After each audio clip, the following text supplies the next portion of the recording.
Simbora, pessoal! Agora que vocês clicaram na terceira parte da aula de hoje, então vamos dar um exemplo aqui para podermos entender melhor, compreender melhor o conceito de coisa abandonada, partindo da premissa que vocês já decoraram que não é possível a prática do crime de furto tendo por objeto coisa abandonada. Como eu acabei de dizer para vocês, entende-se por coisa abandonada aquela que o proprietário, com a sua conduta antecedente, com a sua conduta anterior, deixou claro, de forma inequívoca, que não tem mais o interesse de exercer os direitos inerentes à propriedade. Exemplo, imagine só que você está lá fazendo aquela faxina que todo mundo faz uma vez a cada 10 anos, dentro de casa, aquela faxina de tirar coisa velha, jogar papel no lixo. Tem gente que passa tanto tempo sem jogar papel no lixo, sem abrir o guarda-roupa para remexer o guarda-roupa, que quando vai olhar um dia todinho não dá vencimento às tralhas que tem lá dentro. Aí imagine só que você resolve fazer uma dessas faxinas aí. E olha assim lá no seu armário e vê um bocado de disco de vinil dentro do seu armário. Aí você pega os discos, aí olha assim, bom, Dark Side of the Moon, Pink Floyd, não sei nem o que diabo é isso. Janis Joplin cantando Cosmic Blues ao vivo no Madison Square Garden. Bem, não sei o que é isso. Pega o outro, The Doors, Like Me Fire, também não sei o que é isso. Pega o outro, Bob Marley, bota lá o primeiro de Bob Marley. The Beatles, o disco de Yellow Submarine, The Pink Floyd, The Wall, bota lá e você sai olhando, você tem uns 50 discos de vinil. Aí você para e diz, meu irmão, eu não tenho mais toca-disco, ninguém escuta mais vinil, tudo agora a gente baixa no iTunes, tudo agora é digital, para que diabo é que eu vou querer esses discos, pelo amor de Deus? Ou botar isso no lixo. Pega todos esses discos, coloca dentro de uma caixa, vai lá e bota no lixo. No local onde o caminhão da coleta pública de lixo passa todos os dias para levar os detritos. Você botou aqueles discos dentro de uma caixa e disse, eu não quero não, vai lá e bota no lixo. E vai-se embora. Quando é no dia seguinte, você vê o seu vizinho comentando, rapaz, alguém colocou um bocado de disco de vinil raríssimo no lixo, ainda bem que eu vi, antes do caminhão de lixo passar, já peguei os discos, já botei para vender na internet e já tem lance aqui por cada disco de 300, 400 reais, que é uma coisa que quem não é acostumado com vinil não sabe, a depender da raridade do disco. Existem colecionadores que pagam 300, 400, 500, às vezes até mais por um disco. Por exemplo, um Pink Floyd Dark Side of the Moon é uns 50 reais em qualquer sebo. Se você tiver esse de Janis Joplin aí, ela cantando Cosmic Blues, que é um disco raríssimo, pode ficar tranquilo que se você jogar na internet a oferta, é de 500 reais para cima e vai aparecer gente que paga à vista em dinheiro e na hora. Porque a galera que gosta de disco de vinil curte muito. E aí, o cara não sabia.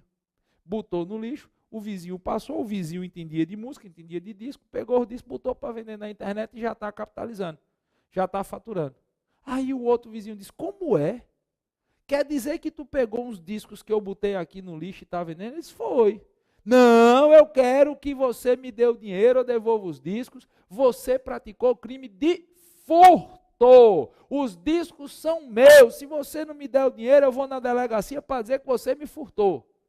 Perceba que nessa situação não é possível a caracterização do crime de furto. Notoriamente, o proprietário dos discos demonstrou não ter interesse em manter os direitos inerentes à propriedade. Quando eu boto uma coisa no lixo é porque eu não quero. Se eu quisesse, eu não botava no lixo. Ele foi lá e colocou os bens no lixo. Se o vizinho não tivesse encontrado, ou se o vizinho não entendesse do valor do disco de vinil, aquele bem tinha ido para o caminhão de lixo, estava no aterro e acabou, você vai finir. Então, não há como se caracterizar nessa situação delito de furto. Na verdade, não há como se caracterizar nessa situação. Viram a negativa? Não há como se caracterizar nessa situação nenhum outro tipo de delito. Não é furto e não é crime. A conduta praticada pelo vizinho que, ao se deparar com os discos no lixo, pegou os discos e vendeu, é uma conduta atípica. Giovanni, eu quero falar de furto. Não pode, porque o que eu tenho aí é coisa abandonada. E como eu disse para vocês no final do bloco passado e repeti no começo desse bloco, coisa abandonada não figura como objeto do delito de furto. Assim como também não figura como objeto desse delito a chamada coisa de ninguém.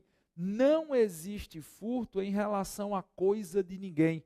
Coisa de ninguém são aqueles bens, segundo Nelson Hungria, que não possuem e nunca possuíram proprietário.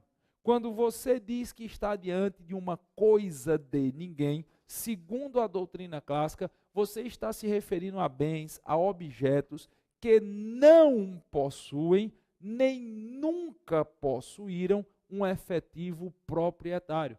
Hungria dá como exemplo de coisa de ninguém os mariscos que nós catamos na beira da praia. Quem mora em áreas litorâneas do Brasil, talvez já tenha feito isso, já tenha saído aí no final de semana com a panela, catando marisco na beira da praia para chegar em casa e fazer uma mariscada, fazer um arroz de marisco.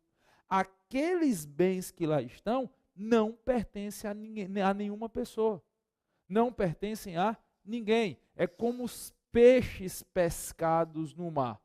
Eu vou para o mar, jogo meu anzol, jogo minha rede, o que quer que seja, claro, desde que eu não ofenda a legislação ambiental, porque aí se eu estou pescando, por exemplo, com explosivo, eu estou cometendo crime ambiental. Mas se eu pego o barco, vou para o mar, jogo ali o meu anzol e estou pescando, eu estou tirando do mar uma coisa que é de ninguém. Os peixes do mar, os frutos pendentes em árvores no meio da floresta, tudo isso não tem nem nunca teve proprietário.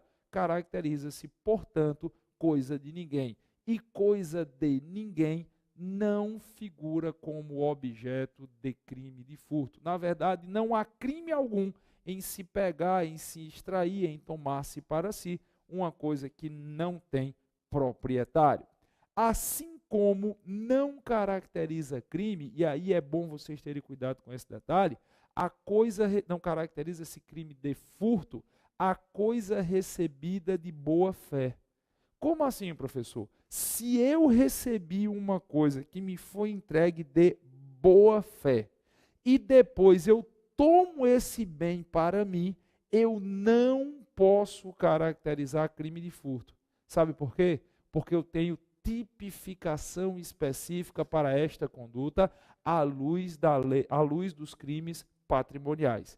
Não figura como objeto do crime de furto a coisa recebida de boa fé, porque quem, porventura, tome para si, se aproprie de uma coisa que tem a posse porque recebeu de boa fé, vai cometer um crime específico previsto no Código Penal no título dos crimes patrimoniais, que é o crime de apropriação indébita. Cuidado, eu estou dizendo que coisa recebida de boa fé não é objeto do crime de furto, mas pode ser objeto de um outro delito patrimonial, que é o delito de apropriação indébita. Vamos observar o que diz o artigo 168 do Código Penal Brasileiro, artigo 168, que tipifica o crime de apropriação indébita. Diz a letra da lei: apropriar-se de coisa alheia móvel que tenha posse ou detenção, pena de reclusão de 1 a 4 anos e multa. Parágrafo 1º. A pena é aumentada de 1/3 quando o agente recebeu a coisa em depósito necessário, na qualidade de tutor, curador, síndico, liquidatário, inventariante, testamenteiro ou depositário judicial, em razão de ofício, emprego ou profissão. Se alguém me entrega um bem de boa fé, se alguém me cede a posse de boa fé do bem, e daqui a pouco eu passo a me portar como se dono fosse do bem, o crime em tela, o crime que me será imputado, não será o delito de furto. Em razão do princípio da especialidade, o crime que deve ser imputado é o crime de apropriação indébita. Como é que nós teríamos um exemplo de apropriação indébita? Como eu disse a vocês, eu gravo normalmente o meu programa Data Vênia, que é um projeto paralelo que eu tenho aqui no SESC-TV, sobre o qual eu já falei para vocês, e eu gravo normalmente com a equipe na rua. O programa não é gravado em estúdio, o programa Data Vênia é gravado na rua. E sempre que eu saio para gravar, o SES, a empresa, ela me entrega uma série de equipamentos. Quando eu saio com a equipe pequena, porque depende da história que nós vamos contar, quando eu saio com a equipe pequena, normalmente eu saio com 2 câmeras, um operador de som e uma pessoa para fazer a produção. Às vezes a produtora não vai, mas sai pelo menos o operador de som e as 2 câmeras. Então eu venho aqui no SES e retiro. O SES me entrega de boa fé. Me entrega 2 câmeras, dessas que nós usamos para gravar as aulas, uma câmera menor sobressalente, às vezes eu levo uma GoPro, leva todo o equipamento de microfonia, boom, rebatedor de luz, gravador autônomo de som. A gente sai por baixo aqui, com 50, 60 mil reais de equipamento. Claro, a gente vai com motorista, tem segurança, tudo como manda o figurino. Aqueles equipamentos me são entregues de boa fé. A empresa tem uma pessoa, que é o Pedrão, que é responsável por toda essa área de produção visual, tal. Ele confia em mim. Ele sabe que eu vou utilizar aquele equipamento para gravar o programa. Ele me entrega aquele equipamento, me dá a posse de boa fé daquele equipamento, porque ele sabe que quando eu não estiver mais usando para gravar o programa, eu vou voltar e vou devolver para ele. Beleza. Eu recebo esse equipamento de boa fé. Mas vai que eu resolvo não devolver uma das câmeras. Ou vai que, como é muito material, eu dou o ganha em um microfone. Ou eu dou o ganha em um cartão de memória. Eu, ao invés de devolver o equipamento na íntegra, eu fico com parte daquele equipamento para mim. E o faço, claro, dolosamente. Eu sei que eu tenho que devolver o equipamento, mas eu só devolvo uma parte e fico com a outra. Isso não caracteriza crime de furto. Vocês estão vendo que eu estou frisando a negativa das minhas palavras, pessoal? Isso não caracteriza crime de furto. Isso caracteriza crime de apropriação indébita. Esse bem, essas câmeras, esse equipamento eletrônico que eu recebi de boa fé, não figurará como objeto do furto. Figurará, na verdade, em respeito, em razão e em decorrência do princípio da especialidade, figurará como objeto do crime de apropriação indébita. É por isso que coisa recebida de boa fé não caracteriza objeto de furto, porque pode caracterizar apropriação indébita. Professor, e a coisa havida por erro? A coisa que me foi entregue por erro de terceiros. Não houve boa fé na entrega, perdão, o que houve foi um erro de terceiro. E eu fico com esse bem. Caracteriza furto? Não. A depender da situação, poderá caracterizar como crime tipificado no artigo 169 ou como crime funcional. Observemos primeiro o que diz o artigo 169 do Código Penal Brasileiro. Apropriação de coisa havida por erro, caso fortuito ou força da natureza. Apropriar-se alguém de coisa alheia vinda a seu poder por erro, caso fortuito ou força da natureza. Pena de detenção de 1 mês a 1 ano ou multa. O que seria isso? Quando é que eu pratico o crime de apropriação de coisa havida por erro? Vamos imaginar que eu estou aqui gravando, tal. Quando eu termino a gravação desse bloco, a moça que trabalha lá na recepção bate na porta aqui do estúdio e diz: professor Giovanni, acabou de chegar uma encomenda entregue por courrier, acabou de chegar uma encomenda aqui na recepção do curso, a encomenda é para o senhor. Aí eu digo: tá bom, beleza. Aí eu vou lá na recepção, pego a caixa, abro a caixa e vejo que se trata de um telefone celular. Quando eu olho o destinatário, eu vejo que não está escrito Giovanni Moraes. Eu vejo que está escrito João Moraes. A pessoa me entregou o bem por equívoco. Ela leu apressadamente e o bem não era para mim. O bem era para um outro colega de trabalho aqui. Eu recebi o bem por erro de terceiro. Eu recebi o bem por equívoco de terceiros. O que é que eu devo fazer? Eu devo tentar sanar o erro.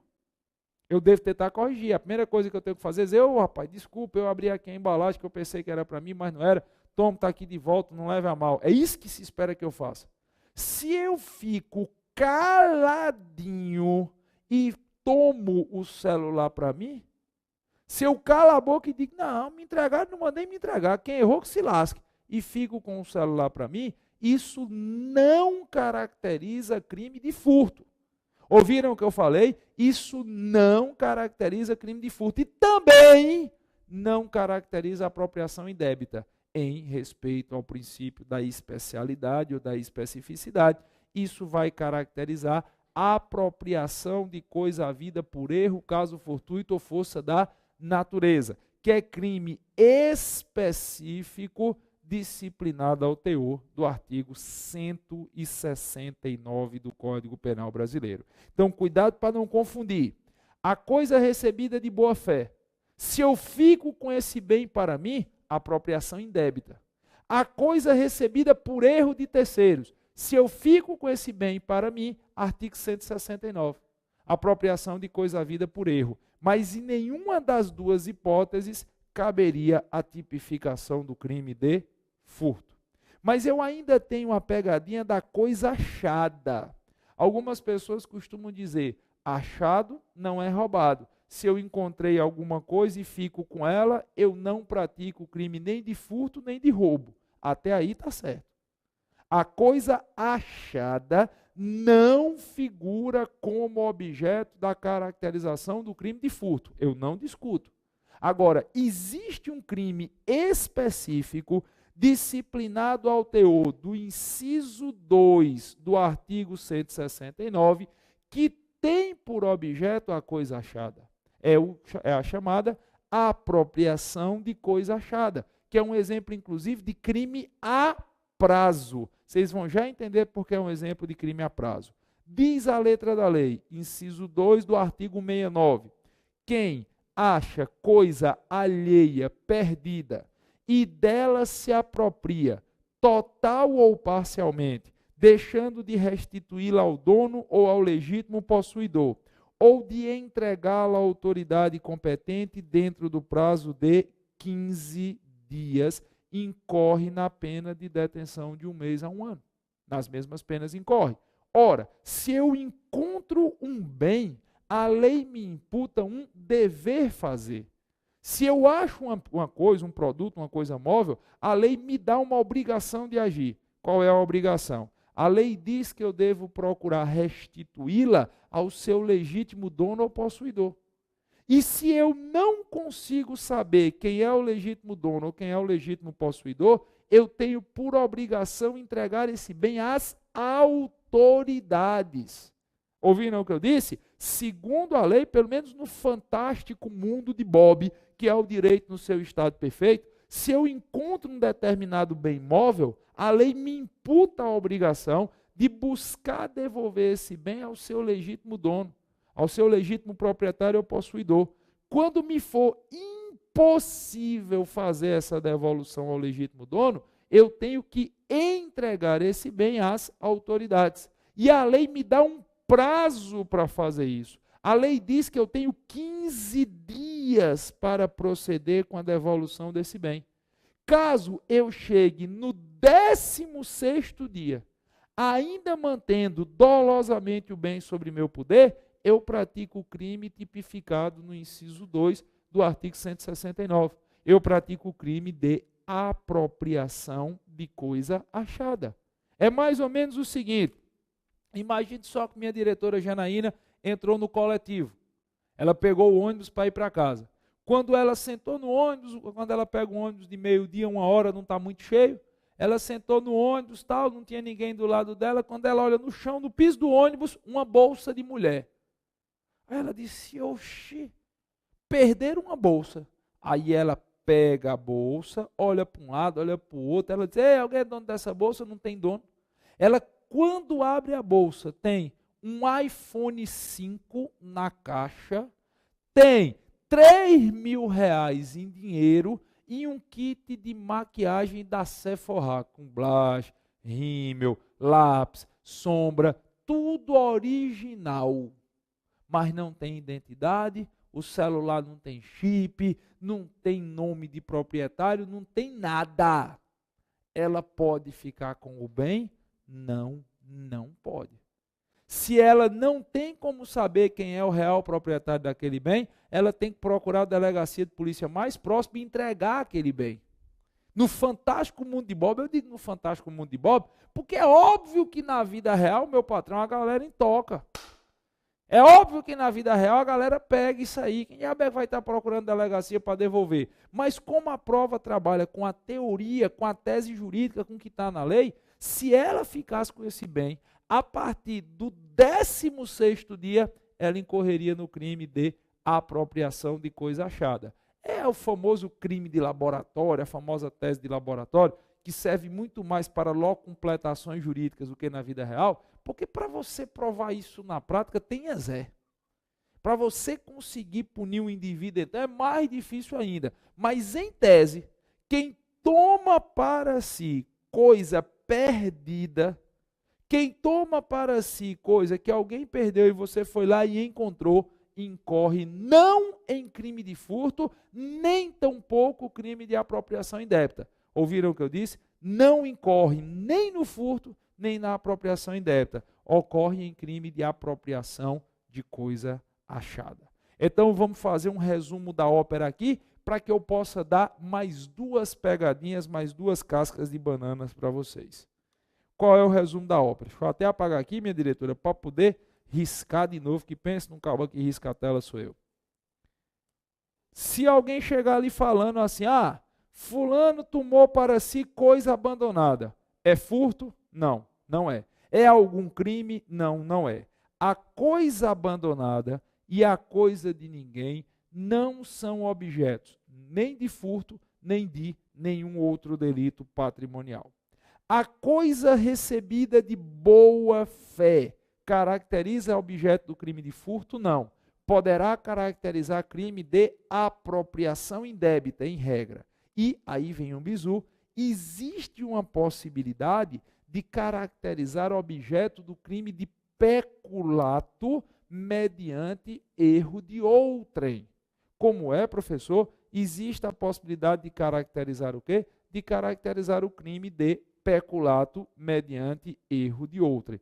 Tanto a coisa recebida de boa fé como a coisa havida por erro, quando nós estivermos estudando os crimes funcionais, que são os crimes praticados por funcionários públicos contra a administração, eu vou dizer que é possível a coisa recebida de boa fé e a coisa havida por erro, é possível, no âmbito da administração pública, em relação a funcionários públicos, caracterizar o delito de peculato mediante erro de outrem. Delito este tipificado ao teor do caput do artigo 313. Mas tirando a questão dos crimes funcionais e nos atendo aos crimes patrimoniais, a coisa recebida de boa fé pode figurar como objeto de apropriação indébita. A coisa havida por erro pode configurar como objeto de apropriação de coisa havida por erro, caso fortuito ou força da natureza.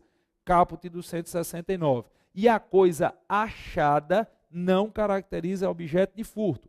Pode caracterizar objeto do crime tipificado ao teor do artigo 169, inciso 2. Mas como eu disse que seriam 2 bizus, vai mais um. É muito comum as pessoas me fazerem a seguinte pergunta: Giovanni, e os bens dominiais? Os bens que pertencem em tese ao ente administrativo, mas que estão colocados à disposição e à livre utilização de todas as pessoas. Esses bens, eles podem figurar como objeto do crime de furto? É o exemplo clássico do banco de praça. A prefeitura faz uma reforma na praça e coloca uns bancos na praça, coloca umas lixeiras lá. Esses bens, eles estão colocados em logradouro público para serem utilizados livremente por qualquer pessoa. Em tese, quem comprou o banco, quem comprou a lixeira, foi a prefeitura, foi o ente administrativo. Mas aqueles bens são franqueados quanto à sua utilização a qualquer cidadão que deles queira usar. Aí a galera pergunta, se alguém chega e pega um banco de praça desse, quebra, arranca, tira do chão o banco da praça e leva para casa, seria possível a caracterização do crime de furto?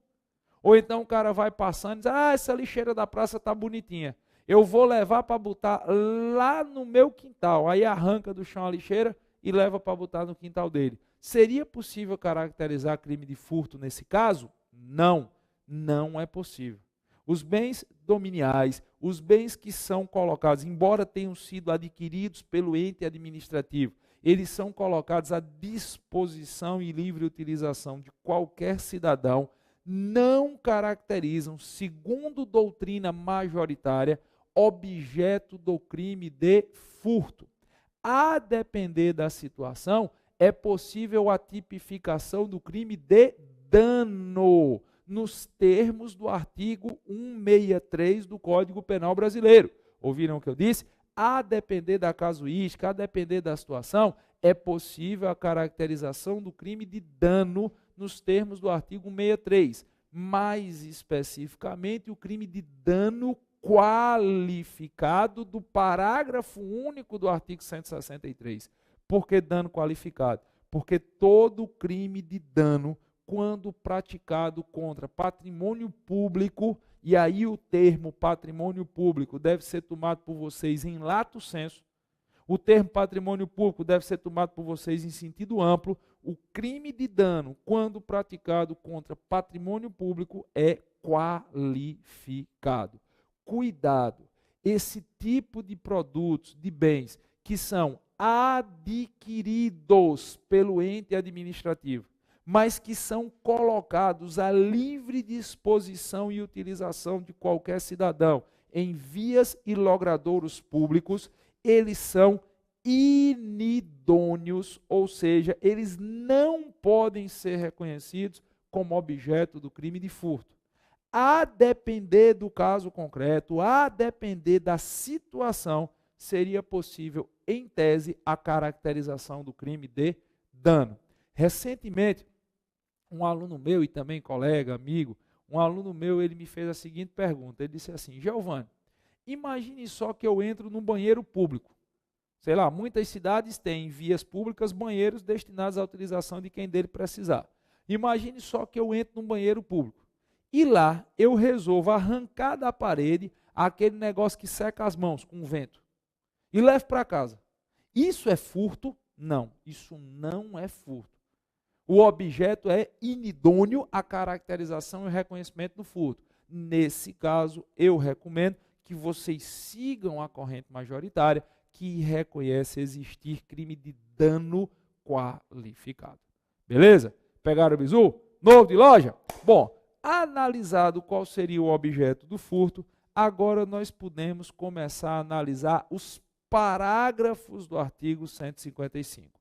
E o parágrafo 1º fala que o furto terá a pena aumentada na terça parte se o crime for praticado durante o repouso noturno. Pense no negócio celeumático, pense no negócio que derruba a gente, é essa majoração de pena, é essa causa de aumento de pena quando o furto é praticado durante o repouso noturno.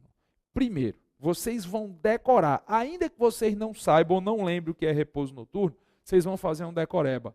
O furto praticado durante o repouso noturno terá a pena aumentada em 1/3. Inclusive, existia uma discussão, existia, pretérito, não existe mais. Existia uma discussão se essa hipótese de aumento de pena só era aplicável ao furto simples ou se ela também seria aplicável ao furto qualificado. Existia uma discussão muito forte na nossa doutrina se a majoração de pena de 1/3 em decorrência do furto ter sido praticado durante o repouso noturno, seria manifesta apenas em se tratando de furto simples ou se seria manifesta também nas hipóteses de furto qualificado. Eu, particularmente, defendia, não posso mais fazer isso, eu defendia a tese, eu filiava minha corrente doutrinária, que reconhecia que essa hipótese de aumento de pena era só no furto simples. Em que pese eu saber que existiam outros doutrinadores que defendiam ser aplicável também ao furto qualificado. Mas essa discussão se tornou inócua para provas de concurso. Por quê? Porque no ano passado, o STJ consolidou o seu entendimento no sentido de que essa causa de aumento de pena tanto se aplica ao furto simples quanto se aplica ao furto qualificado. Então, o posicionamento que eu defendia, ou o posicionamento que outras pessoas defendiam, deixou de ter razão de ser. E aí é aquela história, o que eu penso ou deixo de pensar não vale de nada. Hoje, para a realidade de uma prova de concurso, mais especificamente para a realidade de uma prova de DPC, você deve adotar o posicionamento consolidado em sede jurisprudencial. E qual é o posicionamento consolidado em sede jurisprudencial? É o posicionamento no sentido de que esse aumento de pena da terça parte decorrente do repouso noturno se aplica tanto ao furto simples quanto ao furto qualificado. E eu preciso até fazer um alerta aqui a vocês, mas antes, por favor, me ajude, clicando na quarta parte da aula de hoje.